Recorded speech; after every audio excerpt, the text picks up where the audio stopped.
نوجوان جوان ہوتا ہے تو اس کی آرزو کیا ہوتی ہے؟ اچھا گھر مل جائے، اچھی گاڑی مل جائے، اچھی بیوی مل جائے اور اڑ کے یورپ چلا جاؤں۔ اس کی زندگی کا یہی منصوبہ۔ اگر میری اور آپ کی زندگی میں غلبہ اسلام نہیں ہے، اگر میری اور آپ کی زندگی کے اندر اسلام کا لایا ہوا نظام نافذ کرنے کا کوئی منصوبہ نہیں ہے تو سنیے، اچھی طرح سن لیجئے، ہم صرف اناج کھانے کے لیے پیدا ہوئے ہیں۔ ہمیں اپنی زندگی کی مقصدیت کا نہیں پتا۔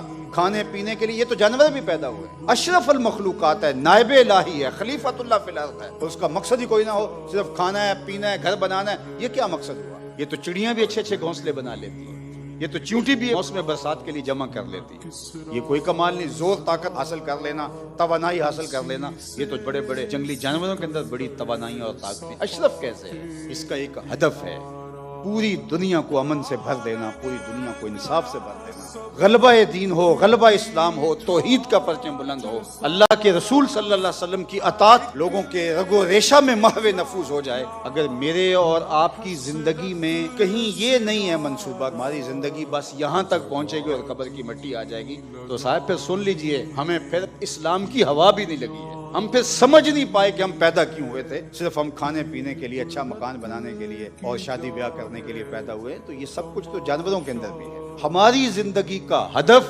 اسلام کا غلبہ ہے، ہماری زندگی کا ہدف پائیدار امن کا قیام ہے، ہماری زندگی کا ہدف رسول اللہ صلی اللہ علیہ وسلم کے پیغام کا ابلاغ کائنات کے ایک ایک گوشے پہ ہے، ہماری زندگی کا ہدف قرآنی معاشرت کا قیام ہے، ہماری زندگی کا ہدف اقدار عالیہ کا فروغ ہے، ہماری زندگی کا ہدف اخلاق حسنہ کو عملی طور پہ اپنے اوپر اور معاشرت کے اوپر نافذ کرنا ہے، اور ہم اللہ کے بندے بن کے، نائب الہی بن کے اپنی زندگی گزاریں، اور یہ دھرتی اللہ کی امانت ہے اور اس دھرتی کے اندر اسلام کا غلبہ ہو۔ اگر ہماری زندگی میں کہیں یہ نہیں ہے، نہ کہیں عملی طور پہ اب موجود ہے، نہ اس کی طرف ہمارا سفر ہے اور نہ کوئی ارادہ ہے، تو پھر مجھے کہنے دیجئے کہ ہم صرف اناج کھانے کے لیے پیدا ہوئے ہیں، ہمیں کوئی زندگی اور آخرت کی اور دین کی کوئی سمجھ اور فہم ادراک ہے ہی نہیں۔